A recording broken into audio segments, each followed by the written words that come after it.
Slap 2 Wednesday, 9 p.m. Eastern Time, live for free on Rumble. Let's start with the main event, Wolverine, Damian DeBell. Go ahead. Yeah. Wolverine is looked at as one of the greatest slappers of all time, and he's taken on the up-and-coming, the guy that everybody believes could be the next big star in the sport, DeBell. But let me start here. We're opening the show with the super heavyweights, which we haven't done yet. And you got the Hawaiian Hitman versus Slap for Cash.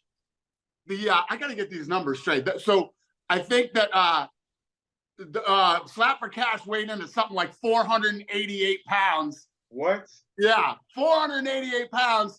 And then the Hawaiian Hitman is almost 400 pounds. So it's almost 400 pounds versus almost 500 pounds. So what we had to do was we brought in, the World Strongman competitions? We brought in two of the strongest guys in the world for the strongman competition. One guy's name is Evan Singleton, and the other guy's name is Trey Mitchell. Those two dudes are 400 pounds each. They're going to be the catchers. So there's going to be like over 1,600 pounds on the stage for that fight. So it's a super heavyweight division. Is this a one-off, or is this something you're going to keep doing? Yeah, no, I mean, we it's fun. It's interesting, and we're going to try it out tomorrow and see how it goes. All right, so co-main event is AJ Hinch, Russell Rivera. I do want to talk about AJ, 4 straight knockouts. He has the build, like a power slap build. He's like the perfect power slap competitor, right? Does he have the star quality to become, maybe if he gets another knockout, the face of power slap? I don't disagree with you at all. And I believe that if there was a pound for pound ranking in this sport, he'd be probably the pound for pound best. Yeah. He's got an unbelievable chin, crazy power, can go to heavyweight, light heavyweight. I mean, he's a very, very badass dude. I agree with you 100%. All right, so who else is on the card? Darius Destroyer as well? Yep. Well, the other title fight is John Davis and Wesley Drain for the middleweight title. Another, I think that fight is a very close fight. John Davis has looked awesome in his last couple events. So we'll see what happens. But the main card is very fun. Very fun main card. Live and free on Rumble. Because of the Lakers losing yesterday, there are no sports on Wednesday. No sports. The only sport on Wednesday is Power Slap. I think the Celtics might be on, but no, the Celtics are tonight. Oh, that's right. It's tomorrow. It's okay. Yeah, Wednesday. Celtics are tonight. Power Slap's tomorrow. All right, so I do want to get into social media numbers. A couple weeks ago, you said Power Slap bigger than the UFC, WWE, NFL, NBA combined. I'm sure you saw some of the reaction from people. You stand by those numbers, right? Just came out. The Sports Business Journal just did a story on it. The numbers are legit. And if you don't believe the numbers, you can look the numbers up yourself. I mean, we've done like 1 billion views. Think about this, right? We did 1 season of the reality show and 1 live event. We've done over 1 billion, 1B views on social media. So a lot of media guys, they put on the business hat. They say it's not profitable because it's social media. You're on the business side of social and you make money on the business side. What's your response to that? Let me tell you what. So when you talk about all these other leagues, we've done 1.5 billion views just on TikTok alone. 1.5 billion just on TikTok. The average view count on TikTok for us is 11.4 million is our average. Think about that, right? And I could go on and on about how it is. We invested $10 million into Power Slap for season 1 and the first live events.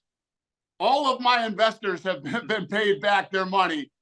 Power Slap is making money. Power Slap is, if you look at most of these other companies, like, when you think of combat sports, the PFL, ONE FC, Bellator, and whoever else is out there, after 1 season of the reality show and 1 live event, this company is profitable. So why so much hate from the media? Why is there so much negativity in the press? And does that fire you up to make this more successful than it is? I love this shit. This is what gets me up. This is what makes me go to another level. This is the same shit that happened with the UFC. And we battled through this thing. It is identical to what happened with the UFC. I love every minute of this. If you can't tell that I am enjoying myself. And at the end of the day, what I love to do is I love to build businesses. I love to build brands. And listen, Craig Pelagian and Lorenzo Fertitta both invested in this company. Call them both up and do an interview with them and ask them if they're upset that they invested with me in Power Slap and see what their response is. Why do you think you're getting negative media? There's 90% of the media on Power Slap is negative. Why do you think that is? Yeah, who cares? They're all full of shit. They all either have agendas or clickbait and whatever. I could care less. It doesn't matter. I mean, I've been going through this for the last 23 years. We did it. We went through it for almost 6 years in the beginning of the UFC. Everybody shit on it and didn't want to cover it. We couldn't get anybody to cover us when I started the UFC. So, yeah, it doesn't matter to me. It's all good. There are people, and listen, to be fair, there are going to be plenty of people that don't like Power Slap, like there were plenty of people that didn't like mixed martial arts. But there's 8.5 billion people in the world, and plenty of people like it. So it doesn't matter. I don't like golf. You know what I do? I don't watch it. It's that simple. All right. So what's the next step for Power Slap? You can do Power Slap 2. You guys are going international after this, right? Right. So we're going to do season 2. We're working on a deal with Abu Dhabi for season 2. And what I can do, this stuff started in Russia and Poland. So we pull big numbers out of Russia, Poland, South Africa, the Australia, and big numbers in India. So I'm going to find all the best slappers from around the world. Season 2 will happen in Abu Dhabi. We'll do the finale, and the winners of the finale will fight the guys who are champions or ranked over here right now. All right. So some growing pains. Some guys got popped for PEDs, for drugs. Yep. How do you address that? How do you solve that issue? Is it education? Is it more testing? How do you guys address that issue so it doesn't become an issue? Well, look what we did in the UFC. You know what I mean? If you go back, and people don't remember this because, just such a long, we've had such a long stretch of success now, but this was happening. I mean, look at what just happened in the PFL. Half their roster popped for drugs, These things happen when you're starting a new sport. It happened to us early on, and we cleaned it up. And I'll get this cleaned up too. All right. The answer is more drug testing, more education. Once these guys start to realize that, you start popping for drugs, you start losing money. Because there's already money in this. These guys are all making money. The guys that are involved in this sport now are making life-changing money. And nobody wants that to go away. And this is overseen by the Athletic Commission, just like boxing, just like the UFC. And it's regulated by the government. So they'll learn quick. All right, a couple off-topic questions real quick. I know you're not into the Nate Diaz, Jake Paul thing, but Nate Diaz, every time he talks to the press, he says he wants to come back to UFC. He wants to fight Conor McGregor. What's your relationship with Nate? Is that door open for him to come back? And does the fight with McGregor make sense?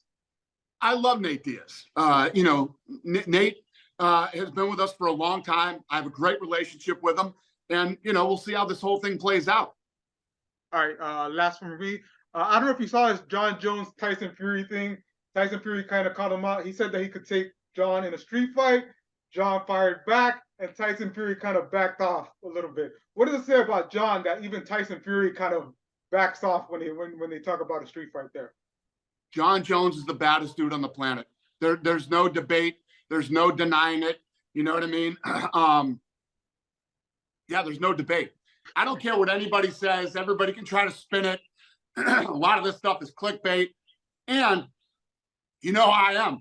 If Tyson Fury really wants to fight Jon Jones in the UFC, I will make it happen. And here's my thing right now to Tyson Fury. Tyson, if you're serious, let me know. And, Tyson and I have a good relationship. I like Tyson Fury. If he's serious. How do you think that would go? Let's find out. Listen, we can talk all we want. Tyson can talk. Jon Jones can talk. I can talk. We can all talk. Let's do it. I mean, if Tyson's serious and he wants to do it, listen, I got Floyd Mayweather to fight. We paid Floyd and got Floyd the number he wanted. If Tyson Fury is serious and he wants to fight Jon Jones in the UFC, let's start talking. All right, Dana, Power Slap 2, Wednesday. Only sport in town, right? On Wednesday? It's the only thing on Wednesday. It's live, it's free, and it's on Rumble.